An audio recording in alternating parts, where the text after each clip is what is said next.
नमस्कार, जय श्री राधे कृष्णा। मैं आर के शिक्षा पीठ में मैं आपका स्वागत करती हूँ, अभिनंदन करती हूँ। और अभी तक हमने शिक्षा मनोविज्ञान की फर्स्ट यूनिट प्रारंभ कर रखी है, जिसमें हमने शिक्षा मनोविज्ञान के अंतर्गत पहले हमने शिक्षा को पढ़ा, फिर उसके बाद हमने मनोविज्ञान के बारे में पढ़ा, उसके बाद हम शिक्षा मनोविज्ञान के ऊपर आए। शिक्षा मनोविज्ञान की हम परिभाषाएं कर चुके हैं, हम उसकी जो भी परिभाषाएं रही, प्रकृति रही, वह सब पढ़ चुके हैं। अब उसके बाद अब हम शिक्षा मनोविज्ञान के क्षेत्र को आज पढ़ेंगे। शिक्षा मनोविज्ञान के क्षेत्र के अंतर्गत क्या आता है, यानी कि बालक के व्यवहार को। अब आप ऐसे इतने टॉपिक कैसे याद करेंगे, तो आप एक सटीक अर्थ समझिए। शिक्षा मनोविज्ञान के क्षेत्र के अंतर्गत क्या आता है?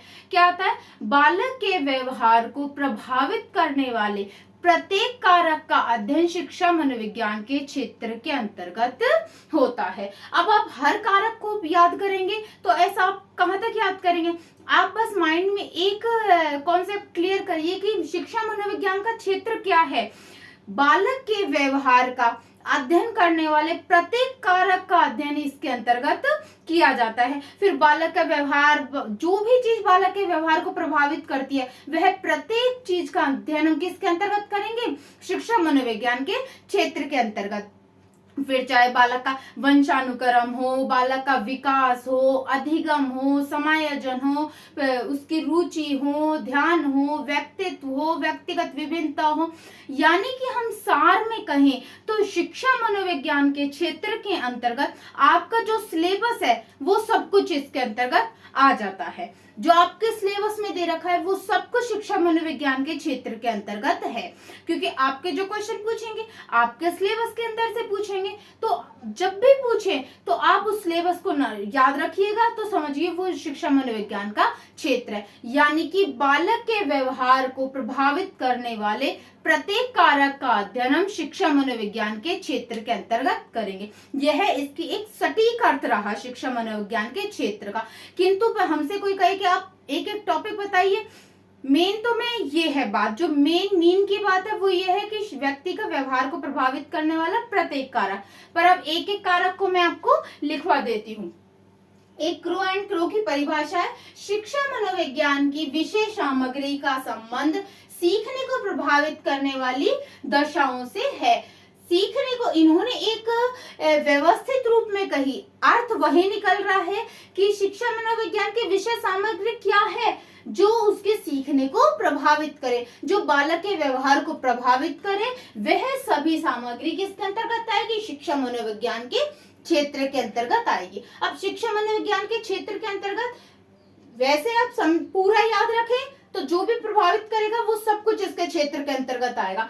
किंतु हम एक एक को यदि आप कहें मैं लिखूं तो आप देखिए, वंशानुक्रम बालक का, विकास बालक का विकास, वंशानुक्रम इसके क्षेत्र के अंतर्गत आता है क्योंकि उसे प्रभावित करता है। वृद्धि एवं विकास बालक को प्रभावित करता है तो शिक्षा मनोविज्ञान के क्षेत्र के अंतर्गत आता है। बालक का अधिगम कैसा है? तो वो अधिगम के जितने भी उसके नियम हैं, सिद्धांत हैं, जो भी नियम, सिद्धांत, पठार, इस अधिगम, स्थानांतरण, सब कुछ किसके अंतर्गत आ जाएगा? शिक्षा मनोविज्ञान के क्षेत्र के अंतर्गत आ जाएगा। आप इसका स्क्रीनशॉट लीजिए, फिर मैं और भी क्षेत्र लिखवाती हूँ इसके।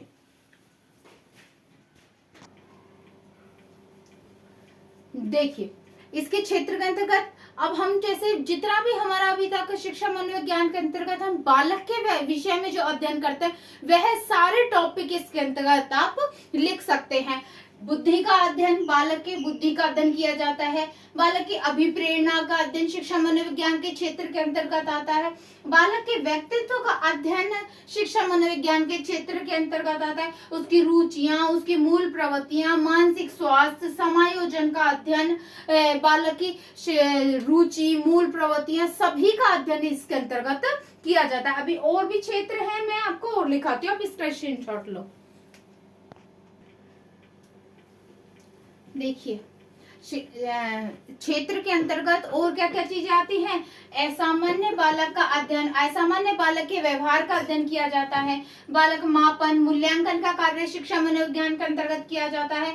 अनुशासन, किस प्रकार की शिक्षण विधियां जो बालक को प्रभावित करती हैं, किस प्रकार से बालक के व्यवहार को अनुशासित किया जा सकता है। यदि बालक उद्दंड है, यदि बालक अपचारी बालक है तो वह क्यों है, क्या कारण है, उसको किस तरीके से सुधार किया जा सकता है, किस कारणों से वह इस प्रकार का व्यवहार कर रहा है। बालक की जाने वाली प्रत्येक क्रिया का अध्ययन शिक्षा मनोविज्ञान के क्षेत्र के अंतर्गत किया जाएगा। अनुशासन किस प्रकार से स्थापित किया जाए, बालक को प्रभावित करने वाली किस प्रकार की शिक्षण विधियों का प्रयोग किया जाए ताकि बालक अधिक से अधिक अधिगम कर सके। पाठ्यक्रम का अध्ययन, पाठ्यक्रम का निर्माण, आजकल बालक ही जब केंद्र बिंदु है तो पाठ्यक्रम का निर्माण भी बालक को ही केंद्र बिंदु बनाकर किया जाता है। तो बालक के व्यवहार का अध्ययन किया जाता है। बालक का ज्ञानात्मक, भावात्मक, क्रियात्मक सभी तरीके के व्यवहारों का अध्ययन शिक्षा मनोविज्ञान के क्षेत्र के अंतर्गत किया जाता है। यानी कि फिर वही बात हम सार के रूप में कहें तो बालक के व्यवहार को प्रभावित करने वाले प्रत्येक कारक का अध्ययन शिक्षा मनोविज्ञान के क्षेत्र के अंतर्गत होता है। अब यहाँ तक हमने शिक्षा में और भी अब अन्य कई कारक आते हैं जो आप देखते हैं एग्जाम में, मान लो आपको ऐसा लगता है कि यह बालक के व्यवहार को प्रभावित करता है तो वह सारे कारक शिक्षा मनोविज्ञान के क्षेत्र के अंतर्गत हम गिनती में लेंगे। अब शिक्षा मनोविज्ञान के क्षेत्र हम यहाँ तक हुए। अब हम शिक्षा मनोविज्ञान के अवयव के बारे में, शिक्षा मनोविज्ञान के तत्व के बारे में मैं आपको पढ़ाऊंगी। अभी आप इसका स्क्रीनशॉट लीजिए।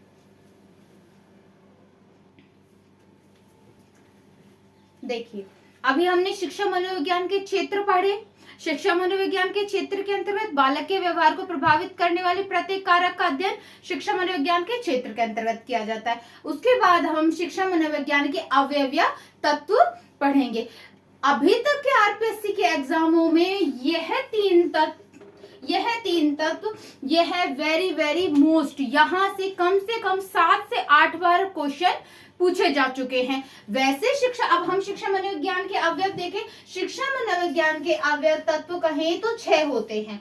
शिक्षा मनोविज्ञान के तत्व कितने होते हैं? 6 होते हैं। किंतु हमसे पूछिए शिक्षा मनोविज्ञान के मुख्य तत्व कौन कौन से हैं, तो शिक्षा मनोविज्ञान के मुख्य तत्व होते हैं 3। शिक्षा मनोविज्ञान के मुख्य तत्व कितने होते हैं? 3। शिक्षा मनोविज्ञान के तत्व होते हैं 6।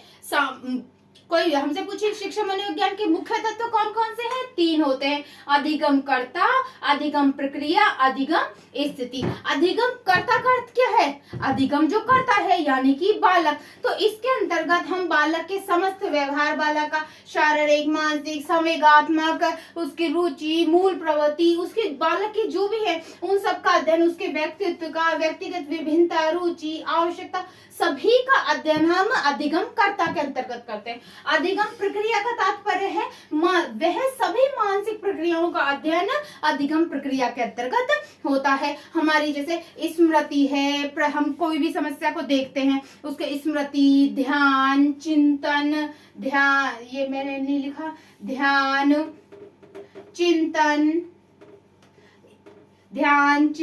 विस्मृति, संप्रत्यय निर्माण, प्रत्यक्षीकरण, यानी कि समस्त मानसिक प्रक्रियाएं अधिगम प्रक्रिया के अंतर्गत आती हैं। बालक का व्यवहार अधिगम कर्ता के अंतर्गत, समस्त मानसिक व्यवहार, समस्त मानसिक प्रक्रियाओं का अध्ययन अधिगम प्रक्रिया के अंतर्गत आता है। अधिगम स्थिति का तात्पर्य होता है अधिगम का वातावरण, जिस वातावरण में बालक अधिगम करता है या ज्ञान को ग्रहण करता है, वहां का वातावरण कैसा है, कक्षा का प्रबंधन कैसा है, शिक्षक का स्वयं का व्यवहार कैसा है, शिक्षक का व्यवहार कैसा है, उसकी अभिवृत्ति कैसी है। यदि मान लो शिक्षक एक सकारात्मक सोच वाला है तो वह बालक के अंतर्गत सकारात्मक सोच को प्रवृत्त करेगा। अरे नहीं, आप कर सकते हो, चाहे कोई कमजोर से कमजोर बालक हो, नहीं तुम कर सकते हो, तुम्हें तो बहुत अच्छा आता है, तुमने देखो ये इतने अच्छे से याद कर लिया, तुम इतना अच्छा होमवर्क कर लाए। यदि शिक्षक सकारात्मक प्रवृत्ति का होगा तो वह कक्षा में सकारात्मक वातावरण का संचार करेगा। तो शिक्षक का व्यवहार, उसकी अभिवृत्ति, वह किस प्रकार का अनुशासन रखता है, एक सकारात्मक अनुशासन रखे, बालकों को स्वयं अनुशासित होने का सिखाए, ना कि दंड के आधार पर उसको कक्षा का अनुशासन करे। मापन, मूल्यांकन यह सभी शिक्षण के अधिगम की स्थिति के अंतर्गत आते हैं। लिंडग्रेन ने इन्हें अधिगम के मुख्य तत्व बताए हैं। अब आपसे पूछे कि शिक्षा मनोविज्ञान के मुख्य तत्व लिंडग्रेन के द्वारा कितने बताए गए हैं? 3। लिंडग्रेन के द्वारा शिक्षा मनोविज्ञान के कितने तत्व बताए गए हैं? 3। यह क्वेश्चन पूछा जा चुका है आरपीएससी में। कौन कौन से अधिगम कर्ता, अधिगम प्रक्रिया, अधिगम स्थिति। सामान्यतः शिक्षा मनोविज्ञान के अवयव कितने हैं? 6। लिंडग्रेन ने मुख्य तत्व कितने बताए हैं? अधिगम कर्ता, अधिगम प्रक्रिया, अधिगम स्थिति 3। आप इन 3 का स्क्रीनशॉट लीजिए, फिर नेक्स्ट कराती हूं मैं आगे। देखिए, शिक्षा मनोविज्ञान के मुख्य तत्व लिंडग्रेन के द्वारा लास्ट जो स्लाइड में है वह 3 ही है। अधिगम कर्ता, अधिगम स्थिति, अधिगम अनुभव। ठीक है, अधिगम प्रक्रिया, अधिगम स्थिति और अधिगम कर्ता। और उसके बाद जो 3 है ये सामान्य है, इनसे प्रश्न नहीं पूछा गया है। लास्ट जो 3 थे उन्हीं से अभी तक प्रश्न पूछे गए हैं। अधिगम अनुभव चौथा। अधिगम अनुभव के अंतर्गत जो मैं आपको पढ़ा रही हूँ, इस समय जो आपको अनुभव हो रहा है, जो आपको ज्ञान प्राप्त हो रहा है, वही अधिगम अनुभव के अंतर्गत आ जाता है। यानी कि विषय वस्तु एवं अनुभव जो आप प्राप्त करते हैं वही अधिगम अनुभव के अंतर्गत आ जाता है। अधिगम स्थिति के अंतर्गत विधियां, जो शिक्षक वे पढ़ाने में जिन विधियों का प्रयोग करता है वह सभी विधियां इसके अंतर्गत आ जाती हैं। मूल्यांकन का तरीका कि शिक्षक किस प्रकार का मूल्यांकन कर रहा है, मूल्यांकन करने में कौन सी विधियों का प्रयोग कर रहा है, औपचारिक, अनौपचारिक, जो भी विधि से वह बालक का निरीक्षण कर रहा है, उसका बाहरी मूल्यांकन कर रहा है, लिखित मूल्यांकन कर रहा है, जैसा भी मूल्यांकन कर रहा है, मूल्यांकन करने के सभी तरीके इसके अंतर्गत आ जाते हैं। तो हमने आज शिक्षा मनोविज्ञान के क्षेत्र एवं शिक्षा मनोविज्ञान के अवयवों के बारे में पढ़ा। कल की क्लास में हम शिक्षा मनोविज्ञान की उपयोगिता के बारे में पढ़ेंगे। तो थैंक यू, धन्यवाद। और अगर आपको ये क्लास अच्छी लगती है तो like, share and subscribe. Thank you.